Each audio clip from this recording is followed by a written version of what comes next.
پارہ نمبر 14 آج ہم نے قیام اللیل تراویح کے اندر ختم کیا۔ اب ہم اس کا خلاصہ پڑھنے جا رہے ہیں۔ 14ویں پارے کی پہلی آیت کا شان نزول یہ ہے کہ حدیث میں ہے کہ اہل جہنم جب جہنم میں جمع ہوں گے تو جہنمی ان گناہ گار مسلمانوں پر طعن کریں گے کہ تم تو مسلمان تھے پھر بھی ہمارے ساتھ جہنم میں جل رہے ہو۔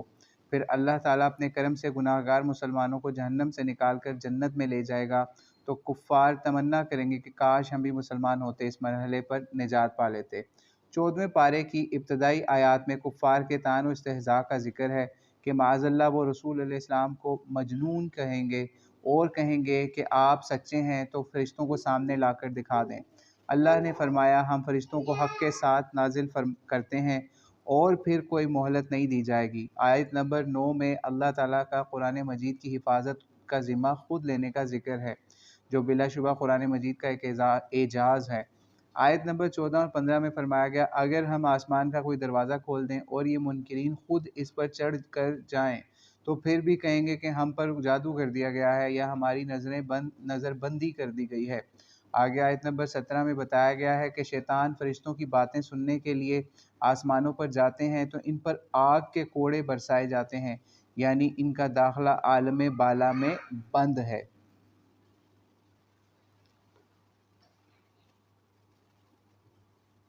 آگے آیت نمبر 19 میں زمین کے پھیلاؤ اور اس میں پہاڑ کے نصب کرنے، سبزے اگانے اور دیگر وسائل معیشت کا ذکر ہے، یہ کہ تمام نعمتوں کے خزانے اللہ کے پاس ہیں۔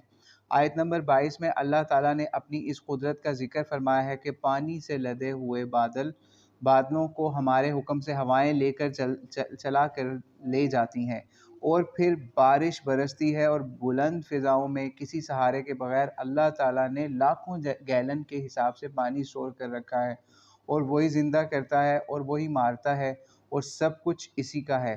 آگے آیت نمبر 24 میں فرمایا کہ اگلوں اور پچھلوں سب کا علم اللہ کو ہے، وہی قیامت کے دن ان سب کو جمع فرمائے گا۔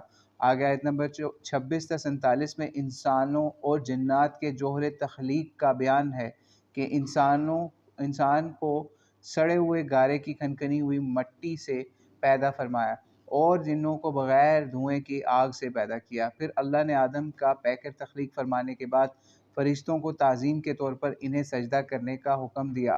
تمام فرشتوں نے سجدہ کیا مگر ابلیس نے انکار کیا، اور وجہ انکار اپنے جوہر تخلیق کو بتایا۔ پھر اللہ نے اسے اپنے قرب خاص سے نکال کر دھتکار دیا، اور قیامت تک اس پر لعنت ہوتی رہے گی۔ شیطان نے دھتکارے جانے کے بعد قیامت تک کے لیے مہلت طلب کی، جو اسے مل گئی۔ چنانچہ اس نے اس عزم کا اظہار کیا کہ اے اللہ، میں تیرے چنے ہوئے بندوں کے علاوہ سب کو گمراہ کروں گا۔ اللہ تعالیٰ نے فرمایا کہ میرے منتخب بندوں پر تیرا داؤ نہیں چلے گا۔ اس مقام پر جہنم کے 7 دروازوں کا ذکر ہے۔ ان دروازوں کے نام یہ ہے: جہنم، سعیر اور حطمہ، سقر، جحیم اور حاویہ۔ اس مقام پر یہ بھی بتایا گیا کہ اہل جنت کے دل کینوں سے پاک ہوں گے اور وہ اعزاز و اکرام کے ساتھ ایک دوسرے کے مقابل مسندوں پر بیٹھے ہوئے ہوں گے۔ آیت نمبر 49 سے 50 میں بیان ہے کہ میرے بندوں کو میرے غفور اور رحیم ہونے کی خبر دے دیجئے، اور یہ کہہ کہ میرا عذاب دردناک عذاب ہے، یعنی خوف اور رجا دونوں کو اختیار کرنا چاہیے۔ یعنی آیات میں حضرت ابراہیم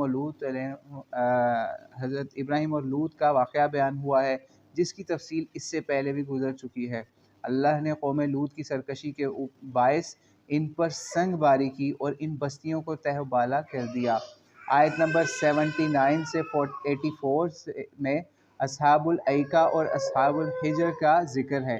ان کے پاس اللہ کی نشانیاں آئیں جس سے انہوں نے اعراض کیا، اور ان کی تعمیری صلاحیتوں کا ذکر کیا کہ وہ پہاڑوں کو کھود کر یا ان کو تراش کر اپنے لیے محفوظ مکانات بناتے تھے، لیکن ان قوموں نے انبیاء کو جھٹلایا تو یہ سب کچھ ان کو اللہ کے عذاب سے نہ بچا سکے، اور ان پر اللہ کا عذاب نازل ہوا۔ آیت نمبر 99 میں قرآن مجید کی نعمت اور سورہ فاتحہ کا خاص طور پر ذکر ہے، یعنی 7 مثانی کا اس میں ذکر ہے۔ کافروں کے انجام پر رنجیدہ نہ ہونے اور مسلمانوں پر اپنی ساری محبت نچھاور کرنے کا بیان ہے۔ آخری آیت میں فرمایا کہ اپنی آخری سانس تک اللہ کی عبادت کرتے رہیں۔ اس آیت میں ان لوگوں کے لیے عبرت ہے جو شریعت پر عمل کے بغیر ولایت کے دعوے دار ہیں۔ آگے سورۃ النحل سٹارٹ ہو رہی ہے۔ سورۃ النحل مکی صورت ہے، ترتیب مصحف کے اعتبار سے 16ویں، جبکہ ترتیب نزول کے اعتبار سے 70ویں صورت ہے۔ اس سورہ میں نحل یعنی شہد کی مکھی کا ذکر ہے، اس لیے اس کا نام النحل رکھا گیا ہے۔ اس صورت کے اکثر مضامین میں اللہ کی توحید، الوہیت، استحقاق عبادت میں منفرد ہونے اور اس پر بے شمار دلائل پر مشتمل باتیں ہیں۔ اس میں شرک کی مذمت، منکرین عذاب آخرت کے لیے وعید اور سیدنا محمد علیہ الصلوۃ والتسلیم کی نبوت اور رسالت کے اس بات کا بیان ہے۔ کفار نے مکی زندگی میں سرور عالم کو بہت ایذائیں دیں، تکالیف پہنچائیں، آپ برداشت فرماتے رہے، آپ سے مسلسل استہزاء، عذاب الہی کا مطالبہ بھی کرتے رہے۔ مکہ میں یہ آپ کے آخری دن تھے اور مدینہ میں کفار کے لیے عذاب کے اسباب موجود تھے، اس لیے فرمایا کہ اللہ کا حکم آ پہنچا، اس لیے اے کافرو تم اس کے طلب میں عجلت نہ کرو۔ اس کے بعد فرمایا کہ منصب رسالت اللہ تعالیٰ کی مرضی سے عطا کیا جاتا ہے اور آسمانوں اور زمینوں کو پیدا کرنے والا اللہ ہی ہے، اللہ کی ذات اقدس ہے۔ آیت نمبر 5 میں چوپایوں کی پیدائش کا ذکر ہے، جن میں انسانوں کے لیے کئی طرح کے فوائد ہیں، انسانوں کے لیے راحت کا سبب ہیں، ان میں بعض جانوروں کو کھایا جاتا ہے اور بعض میں دیگر فوائد ہیں، جیسے بھیڑوں کی اون سے گرم لباس حاصل ہوتا ہے، کچھ بار برداری کے کام آتے ہیں اور کچھ جانور جو ہیں وہ سواری کے کام آتے ہیں، جیسے گھوڑے، خچر اور گدھے وغیرہ۔ آیت نمبر 9 میں جبری ہدایت کی نفی ہے اور فرمایا کہ اللہ تعالیٰ نے سیدھے راستے کے بیان کو اپنے ذمہ پر لیا ہے، گمراہی اور ہدایت کو قبول کرنا انسان کے اختیار میں ہے۔ آیت نمبر 11 میں ہے کہ زمین سے پیدا ہونے والے پھلوں اور نعمتوں کا ذکر ہے اور یہ کہ شمس و قمر، ستارے اسی کے حکم کے تابع ہیں۔ انسان سمندر پر سواری کر کے رزق روزی تلاش کے لیے سفر بھی کرتا ہے اور مچھلیوں کا شکار کر کے تازہ گوشت کھاتا ہے۔ سمندروں ہی سے مختلف قسم کے زیورات میں استعمال ہونے والی چیزیں بھی نکلتی ہیں۔ اس کے بعد زمین میں پہاڑوں کے گاڑنے، نہروں، منزل پانے کے لیے راستوں، نشان منزل اور ستاروں کا ذکر فرمایا گیا۔ ان تمام نعمتوں کا تفصیل کے ساتھ ذکر کرنے کے بعد فرمایا اور اگر تم اللہ کی نعمتوں کو شمار کرنے لگو تو تم ان کا احاطہ نہیں کر سکو گے۔ آیت نمبر 20 میں ہے کہ مشرکوں کے باطل معبودوں کی بے بسی اور بے کسی کا ذکر ہے کہ وہ خود مخلوق ہیں، بے جان ہیں، نعمت حیات سے محروم ہیں، انہیں خود اپنے انجام کا کچھ پتہ نہیں، جبکہ مسلمانوں کا معبود اللہ وحدہ لا شریک ہے، ظاہر و باطن کو جاننے والا ہے۔ اگلی آیت میں آیت نمبر 25 میں بتایا کہ جو لوگ گمراہوں کے رہنما ہیں وہ اپنے گناہوں کا بوجھ بھی اٹھائیں گے اور جن کو انہوں نے گمراہ کیا ان کا وبال بھی ان کے اوپر ہوگا۔ اہل تقوی اور اہل ایمان کو عطا کی جانے والی نعمتوں کا ذکر کر کے فرمایا ان کی وفات کے وقت فرشتے ان کی پاکیزہ روحوں کا استقبال کریں گے اور ان پر سلام بھیجیں گے۔ آگے آیت نمبر 35 میں ہر دور کے کفار و مشرکین کا ایک عذر بیان کیا کہ اگر اللہ چاہتا تو ہم اور ہمارے باپ دادا اس کے سوا کسی کی عبادت نہ کرتے اور نہ اس کے حکم کے بغیر کسی چیز کو حرام قرار دیتے، یعنی اللہ کے اوپر ہی ہر چیز یہ ڈال رہے ہیں کہ اللہ اگر چاہتا تو ہمیں ہدایت دے دیتا۔ پھر ہم پہلے بتا چکے ہیں کہ اللہ کی مشیت اور ہے اور اللہ کی رضا اور ہے۔ ایک استاد ایک نالائق شاگرد کو فیل کرتا ہے تو یہ اس کی خواہش یا رضا نہیں ہوتی بلکہ قانون کا تقاضا ہوتا ہے، اور مشیت الہی قانون الہی ہے۔ آیت نمبر 36 سے فرمایا گیا ہم نے آپ سے پہلی امتوں میں رسول بھیجے، انہوں نے توحید کی دعوت دی اور طاغوت سے روکا، جس کے نصیب میں ہدایت تھی وہ ہدایت پا گئے، جو بدبخت تھے وہ گمراہی کا شکار ہو گئے۔ آپ خواہ ان کے ہدایت یافتہ ہونے پر کتنے ہی حریص ہوں، اللہ جسے گمراہ کر دیتا ہے اسے ہدایت نہیں دیتا۔ کفار قسمیں کھا کر وقوع قیامت کے انکار پر بتایا کہ قیامت ضرور آئے گی۔ آیت نمبر 40 میں ہے کہ اللہ تعالیٰ نے اپنی قدرت کی جلالت کو اس طرح بیان کیا کہ جب ہم کسی چیز کا ارادہ کرتے ہیں تو ہم کن کہتے ہیں، وہ چیز وجود میں آ جاتی ہے۔ آیت نمبر 11 میں مہاجرین کے لیے دنیا میں بہترین ٹھکانے اور آخرت میں بڑے اجر کا بیان ہے۔ آیت نمبر 43 سے اللہ تعالیٰ نے نبی کریم صلی اللہ علیہ وآلہ وسلم سے فرمایا کہ آپ سے پہلے بھی مردوں کو رسول بنا کر بھیجا گیا تھا جن کی طرف ہم وحی کرتے تھے اور حقانیت کے دلائل اور کتابیں بھی بھیجیں، اور اے رسول ہم نے آپ کی طرف بھی قرآن نازل کیا تاکہ آپ لوگوں کو ہمارے وہ احکام وضاحت کے ساتھ بتا دیں جو ان کی طرف اتارے گئے ہیں۔ قرآن نے یہ بھی فرمایا کہ جو کچھ تم نہیں جانتے وہ اہل علم سے پوچھ لو۔ آیت نمبر 45 سے فرمایا کہ اسلام اور داعی اسلام کے خلاف سازشیں کرنے والے کفار کو اللہ کے عذاب سے بے پرواہ ہونا چاہیے جو ان کے پاس کسی بھی صورت میں آ سکتا ہے۔ آیت نمبر 48 سے اللہ تعالیٰ نے اس امر کو بیان فرمایا کہ کائنات کی ہر چیز اللہ کی بارگاہ میں مصروف عبادت ہے، یہاں تک کہ چیزوں کا سایہ جو دائیں اور بائیں جھکتا ہے وہ بھی اللہ کو سجدہ کر رہا ہے۔ آیت نمبر 51 سے اللہ کی وحدانیت پر ہر چیز اس کی ملک ہونے، ہر نعمت اس کی طرف سے ہونے، اس کی اطاعت لازمی ہونے کا بیان ہے، اور مشرکین کا مصیبت کے وقت اللہ کی جناب میں گڑ گڑانے اور مصیبت دفع ہونے کی صورت میں دوبارہ شرک کرنے کا بیان ہے۔ آیت نمبر 56 میں کفار کا اللہ کے دیے ہوئے مال سے بتوں کے حصے مقرر کرنے کی مذمت ہے۔ آیت نمبر 57 سے بتایا کہ مشرک اللہ کی طرف بیٹیوں کی نسبت کرتے ہیں، وہ ان تمام نسبتوں سے پاک ہے۔ اگر ان کو بیٹی کی پیدائش کی خبر دی جائے تو ان کا چہرہ کالا پڑ جاتا ہے اور وہ غصے سے بھر جاتے ہیں۔ بیٹی کی پیدائش کو بری خبر جانتے ہوئے اپنی قوم سے چھپتے پھرتے ہیں۔ بیٹی کو ذلت اٹھا کر زندہ رکھیں یا رسوائی سے بچنے کے لیے اسے زندہ درگور کر دیں۔ اس سے معلوم ہوا کہ جس عہد میں قرآن نازل ہو رہا تھا اس میں بیٹیوں کے حوالے سے لوگوں کی کیا سوچ تھی۔ پھر اسلام نے عورت کو ماں، بہن، بیٹی اور بیوی کے روپ میں کتنا تقدس عطا کیا۔ آیت نمبر 60 میں گناہوں پر اللہ کے جلد مواخذہ نہ کرنے کی حکمت بیان ہوئی ہے۔ فرمایا کہ اگر اللہ لوگوں کو پکڑتا تو زمین پر کوئی جاندار، یعنی اگر فوراً پکڑتا تو زمین پر کوئی جاندار باقی نہ رہتا، بلکہ اللہ تعالیٰ کے آگے پیچھے نہ ہونے والے اللہ تعالیٰ میعاد مقرر تک مہلت دیتا ہے۔ آیت نمبر 64 میں فرمایا ہم نے آپ پر یہ کتاب صرف اس لیے نازل کی ہے تاکہ آپ اس چیز کو صاف بیان کر دیں جس میں اختلاف کرتے ہیں، اور یہ کتاب مومنوں، بے اختیار اور با اختیار اور بے فیض اور فیض یافتہ بندے برابر نہیں ہو سکتے۔ اچھا جی، یہ دوبارہ پڑھ رہا ہوں۔ یہ کتاب مومنوں کے لیے ہدایت اور رحمت ہے۔ آیت نمبر 66 سے اللہ کی قدرت اور نشانیاں بیان کی گئی ہیں کہ دودھ دینے والے جانوروں کے پیٹ میں خوراک جاتی ہے اور ان کے معدے کے ایک ہی کارخانے میں رنگین، بدبودار اور ناپاک گوبر پیدا ہوتا ہے اور خون بنتا ہے۔ ان دونوں ناپاک رنگین چیزوں کے درمیان میں چاندنی کی طرح چمکتا ہوا صاف شفاف سفید اور پاکیزہ دودھ بنتا ہے، اور کھجور اور انگور کے پھلوں سے رزق اور میٹھے شربت بننے کے عمل میں عقل مندوں کے لیے نشانیاں ہیں۔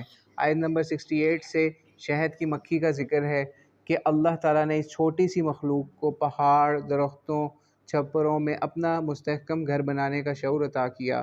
پھر شہد کی مکھی کی طرح کے پھولوں طرح طرح کے پھولوں کا رس چوس کر آتی ہے۔ اس کے معدے کے کارخانے میں شہد بنتا ہے جس میں انسان کے لیے شفا ہے۔ آیت نمبر 70 میں انسان کی پیدائش، وفات اور بڑھاپے کا طاری کرنا اللہ کی طرف سے ہونے کا بیان ہے۔ آیت نمبر 71 تا 72 سے اللہ تعالیٰ نے فرمایا اس نے اپنی حکمت سے بعض لوگوں کو بعض پر روزی میں فضیلت دی ہے۔ اللہ نے انسانوں میں ہی سے انسانوں کے لیے جوڑے بنائے، پھر بیٹوں اور پوتوں یعنی اولاد کی نعمت عطا کی اور پاکیزہ رزق عطا کیا، پھر بھی لوگ اللہ کی نعمتوں کی ناشکری کرتے ہیں۔ آیت نمبر 75 سے اللہ تعالیٰ مثال فرماتا ہے کہ ایک مجبور اور بے اختیار غلام ہے جو کسی چیز کا مالک نہیں، اور دوسرا وہ ہے جس کے پاس رزق کی فراوانی ہے، وہ ظاہراً اور پوشیدہ طور پر اس میں سے خرچ کرتا ہے۔ اسی طرح ایک شخص گونگا اور کوئی کام نہیں کر سکتا اور اپنے مالک پر بوجھ ہے، جہاں بھی اسے بھیجا جائے کوئی خیر کی خبر نہیں لاتا، اور دوسرا وہ شخص ہے جو راہ راست پر اور نیکی کا حکم دیتا ہے۔ کیا یہ دونوں برابر ہو سکتے ہیں؟ یعنی جب بے اختیار اور با اختیار اور بے فیض رساں بندے برابر نہیں ہو سکتے تو بت کیسے برابر ہو سکتے ہیں اللہ کے؟ اگلی آیت میں فرمایا کہ قیامت پلک جھپکنے یا اس سے بھی کم وقت میں قائم ہو جائے گی۔ اگلی آیت میں فرمایا کہ اللہ نے تمہیں سننے اور سمجھنے کی صلاحیتیں عطا کی تاکہ تم شکر گزار بندے بنو۔ آیت نمبر 79 میں فرمایا کہ جو پرندے فضاؤں میں اڑتے ہیں اللہ ہی تو بغیر کسی سہارے کے فضا میں قرار انہیں عطا کرتا ہے۔ آیت نمبر 80 میں آرام دہ گھروں، جانوروں کی کھالوں اور مویشیوں کے اون اور ان کے بالوں سے حاصل ہونے والے فوائد کا ذکر ہے۔ چیزوں کے سایہ کرنے پہاڑوں میں پناہ گاہوں، گرمی جنگ سے بچانے والے لباس جیسی نعمتوں کا ذکر ہے، یعنی یہ سب چیزیں اللہ کی قدرت کی شاہکار ہیں۔ آیت نمبر 86 میں فرمایا کہ مشرکین جن معبودوں کو پوجتے ہیں کل بروز قیامت وہ ان سے بیزاری کا اظہار کر دیں گے اور ان کو جھوٹا ثابت کر کے اللہ کی بارگاہ میں عاجزی پیش کریں گے کہ ان کو دوہرا یعنی اپنے کفر اور دوسروں کے حق سے روکنے کا عذاب ملے گا۔ آیت نمبر 89 میں اللہ تعالیٰ نے فرمایا قیامت کے دن ہم ہر امت کے خلاف انہی میں سے ایک گواہ یعنی اس عہد کے نبی اور رسول پیش کریں گے، اور اے رسول کریم ہم ان سب پر آپ کو گواہ بنا کر پیش کریں گے، یعنی ہر نبی اللہ کی عدالت میں گواہی دے گا کہ اس نے دعوت حق کا فریضہ انجام دیا تھا، اور سیدنا محمد علیہ الصلوۃ والسلام ان سب نبیوں کی گواہیوں کی تصدیق کریں گے۔ آیت نمبر 90 میں قرآن مجید کی آیات جامع الاحکام میں سے ایک آیت ہے جسے تقریباً ہر خطبے میں پڑھا جاتا ہے کہ اللہ عدل، احسان اور قرابت داروں کو دینے کا حکم فرماتا ہے اور بے حیائی، برائی اور سرکشی سے روکتا ہے، تم اس کی نصیحت کو قبول کرو۔ آیت نمبر 91 میں وعدے کی پاسداری کا حکم ہے، قسمیں کھا کر توڑنے سے منع فرمایا گیا ہے، دنیاوی فائدے کے لیے یا دھوکہ دہی کے لیے قسمیں کھانے کو معیوب قرار دیا ہے، اور فرمایا کہ ان لوگوں کی مثال اس عورت جیسی ہے جو سود کاٹتی ہے پھر اسے ٹکڑے ٹکڑے کر دیتی ہے، یعنی محنت کر کے اسے ضائع کر دیتی ہے۔ اگلی آیات میں فرمایا کہ دنیا کے حقیر اور ناپائیدار فائدے کے لیے اللہ کے عہد کو نہ توڑو، دائمی اور ابدی نعمتیں صرف اللہ کے پاس ہیں۔ اللہ نے وعدہ فرمایا کہ ہر مومن مرد یا عورت جو نیک کام کریں گے تو ہم ان کو پاکیزہ زندگی عطا کریں گے اور ان کو بہترین جزا عطا فرمائیں گے۔ آیت نمبر 98 میں تعلیم دی گئی کہ قرآن مجید کی تلاوت شروع کرنے سے پہلے اعوذ باللہ من الشیطان الرجیم پڑھنا چاہیے، یہ کہ شیطان کا زور مومنوں پر نہیں صرف اپنے دوستوں اور مشرکوں پر چلتا ہے۔ آیت نمبر 101 میں ایک آیت کی جگہ دوسری آیت لانے کے خلاف کفار کی حذر سرائی کا جواب ہے کہ فرمایا کہ اللہ خوب جانتا ہے جو وہ نازل کرتا ہے۔ فرمایا آگے کہ جب نبی امی کی زبان سے اعلیٰ ترین درجے کی فصاحت و بلاغت کے حامل قرآن کا معجزہ کفار مکہ کے سامنے پیش ہوا، وہ اس کے بار بار کے چیلنج کا جواب نہ دے سکے تو یہ کہنے لگے یہ ان کو کوئی بشر یہ کلام سکھاتا ہے، اور ان کی دلیل کمزوری کا اندازہ اس سے ہو سکتا ہے کہ قرآن فصیح و بلیغ عربی میں ہے اور جس شخص کی طرف انہوں نے سکھانے کی نسبت کی وہ اجمی ہے۔ آیت نمبر 106 میں بیان ہوا کہ اگر مسلمان کفار کے نرکے میں آ جائیں اور کافر انہیں قتل کرنے کی دھمکی دے یا کلمہ کفر پر مجبور کریں، اگر عزیمت تو یہ ہے کہ جان چلی جائے مگر کلمہ کفر زبان پر نہ آئے، مگر پھر بھی کم ہمت لوگوں کو یہ رخصت دی گئی ہے کہ اگر دل میں ایمان قائم ہے تو جان بچانے کے لیے کلمہ کفر کہنے سے انسان ایمان سے محروم نہیں ہوتا۔ آیت نمبر 112 میں اللہ تعالیٰ ایک بستی کی مثال بیان فرماتا ہے کہ وہ بستی بے خوف تھی، خطر تھی اور ہر طرف سے اطمینان تھا، ہر جگہ سے بستی والوں کے لیے کشادہ روزی آتی تھی۔ پھر انہوں نے اللہ کی نعمتوں کی ناشکری کی تو اللہ نے ان کی بدعمالیوں کے سبب ان کو بھوک اور خوف کے لباس کا مزہ چکھایا، یعنی ان پر بھوک اور خوف کو ایک عذاب کی صورت میں مسلط کر دیا۔ آیت نمبر 114 میں اللہ تعالیٰ کے دیے ہوئے حلال طیب رزق سے کھانے اور اس کا شکر ادا کرنے کا حکم ہے۔ 115 آیت میں اللہ تعالیٰ نے 4 محرمات قطعیہ کا ذکر فرمانے کے بعد فرمایا کہ اگر کوئی حالت اضطرار میں ہو، جان بچانے کے لیے کوئی حلال چیز میسر نہ آئے تو محض جان بچانے کی حد تک وہ ان سے استفادہ حاصل کر سکتا ہے۔ آیت نمبر 116 میں خود ساختہ حلال اور حرام کے قوانین مقرر کرنے کی مذمت فرمائی گئی۔ آیت نمبر 119 میں ایک بار پھر اس رعایت کا بیان ہوا کہ اگر بندہ نادانی میں گناہ کر بیٹھے، احساس ہونے پر سچے دل سے توبہ کر کے نیکی پر کاربند ہو جائے تو اللہ گناہوں کو معاف فرما دیتا ہے۔ آیت نمبر 120 سے حضرت ابراہیم کی صفات کریمہ کا ذکر ہوا ہے کہ وہ اپنی ذات میں ایک امت تھے، توحید پر قائم اور شرک سے دور تھے، اللہ کی نعمتوں کے شکر گزار تھے، اللہ نے انہیں صراط مستقیم کی ہدایت سے نوازا تھا، انہیں دنیا میں بھی اچھائی عطا فرمائی اور آخرت میں بھی نیکوکاروں میں ہوں گے۔ آیت نمبر 123 میں رسول علیہ الصلوۃ والسلام کو ملت ابراہیمی کی پیروی کا حکم بھی دیا گیا۔ 125 میں آیت نمبر 125 میں دعوت دین کے اسلوب کو بیان کیا اور اپنے رب کی راہ کی طرف حکمت اور عمدہ نصیحت کے بلانے کا طریقہ بتایا کہ تو احسن طریقے سے حجت قائم کرو اور مشکلات میں صبر و تحمل کا مظاہرہ کرو، اور صبر کی توفیق اللہ کی عطا سے ہی ملتی ہے اور اس کا بدلہ بھی اللہ تعالیٰ ہی دیتا ہے۔ آخر میں فرمایا کہ اللہ تقوی اختیار کرنے والوں اور نیک کام کرنے والوں کے ساتھ ہے۔ تو آج ہمارا پارہ نمبر 14 میں مکمل ہوا۔ اللہ سے دعا ہے جو ہم نے اس کا خلاصہ ترجمہ پڑھا، اللہ ہمیں اس پہ عمل کرنے والا بنائے۔ السلام علیکم۔